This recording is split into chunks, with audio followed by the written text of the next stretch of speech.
Bonjour, alors bienvenue à cette capsule que j'appelle le filtre.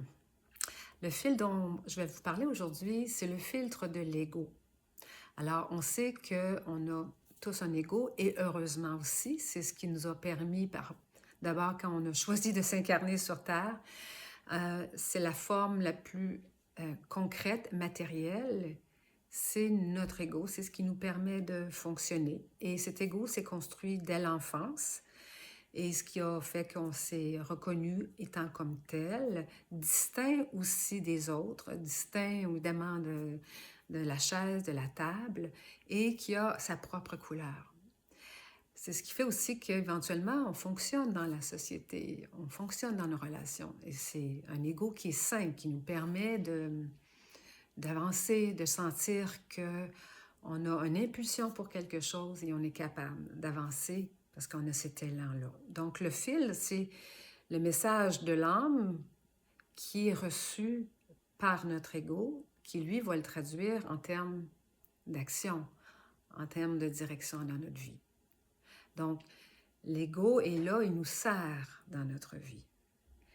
Par ailleurs, quand on vient attacher, on est attaché en termes de... On est identifié à soit à une fonction, à un rôle, à certaines relations, une façon de faire, et qu'on y met beaucoup d'attachement, il se peut qu'il y ait de la contraction qui va se faire et qui va un peu nous perdre un peu ce lien qu'on a entre les messages qu'on reçoit de notre âme et la façon qu'on a de traduire ça dans notre vie de tous les jours. Ça va se créer par de la résistance. La résistance, elle peut s'exprimer de différentes manières. Peut être au niveau physique par de la douleur. Par exemple, tenir beaucoup les gens sur nos épaules, éventuellement, ils risquent d'avoir des tensions dans ses épaules, dans nos épaules, parce qu'on pense qu'on n'a, par exemple, pas le choix de tenir les autres sur nos épaules, de toujours faire quelque chose pour les autres. C'est une forme d'identification dans laquelle l'ego va nous faire croire qu'on est vraiment ça. On a besoin d'agir de cette façon-là. Ou encore, si on a développé un sens du drame, on va se faire emporter plus facilement par ces émotions et on va croire qu'on est cette peur, cette euphorie, cette joie, pas cette joie, la joie qui dépend de l'autre. Et on va se retrouver dans un cycle émotionnel que moi j'appelle une turbulence qui nous mène nulle part et qui va aussi demander beaucoup d'énergie pour notre corps, qui va venir un peu comme tirer notre énergie vitale. Ici, ça joue plus sur le plan au niveau des pensées. Eh bien, s'il y a une conviction que je n'ai pas revue et à laquelle je m'attache, il se peut que j'ai un discours qui justifie que j'ai raison de penser comme ça. Et il se peut que ça ne soit plus tout à fait ajusté à ce qui se passe en ce moment dans notre vie. Donc, ma proposition est de revoir les zones de tension dans son corps. Comment ça se passe? Est-ce que ça touche plus l'aspect émotionnel? Est-ce que ça touche plus l'aspect des pensées qu'on rencontre? Et bien souvent, quand c'est les pensées, on a de la misère à être dans son corps. On a de la misère à vraiment habiter le moment présent.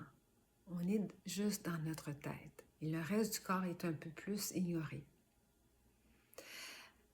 Ma proposition est aussi celle de garder une perméabilité de ce filtre qui est notre ego, qui essentiellement peut être vraiment souple pour recevoir l'information de notre âme en fonction de répondre à ce qui est présent aujourd'hui.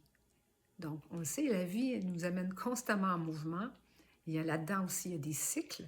Donc, quand on parle de cycle, on parle de début, de milieu et de fin. Savons-nous reconnaître à quel cycle nous sommes en ce moment? Pour garder cette perméabilité au niveau de notre pensée, au niveau émotionnel, au niveau physique aussi. Donc, c'est toute une adaptabilité qui peut être favorisée par la respiration.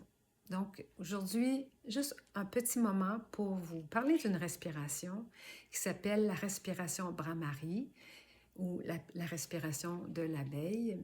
Il y a différentes façons de la faire. Mais disons, la façon la plus simple, c'est celle de laisser émerger un son que c'est juste nous-mêmes qui entendons, mais qui a l'effet vraiment d'une onde, une onde qui est réparatrice, qui va venir réguler et ramasser, si je peux dire, tous les aspects de nous. Donc, l'aspect physique, là où il peut y avoir des tensions, l'aspect plus de notre environnement immédiat, l'aspect émotionnel et l'aspect des pensées. Alors, prenons un moment ensemble pour vivre la respiration Brahmari en posant notre main sur notre thorax, une main sur notre ventre. Et ensemble, nous allons faire cette respiration. Donc, on inspire d'abord, on va prendre une bonne respiration complète. On inspire profondément. On expire par le nez.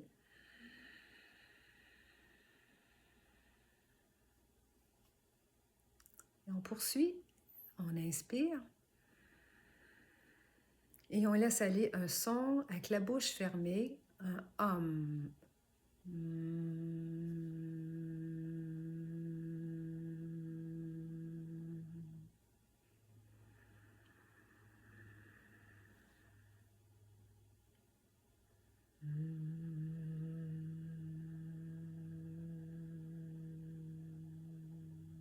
Je vous invite à poursuivre avec moi encore quelques respirations. Inspirez.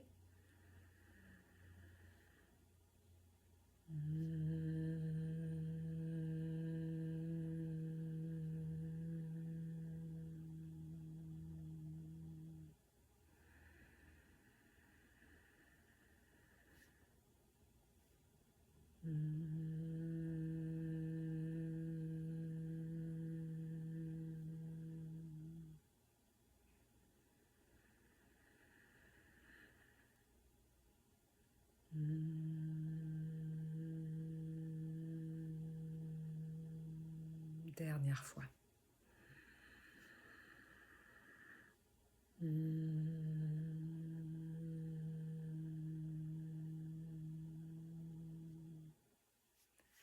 Alors, dans la respiration, c'est un moment où on s'accorde.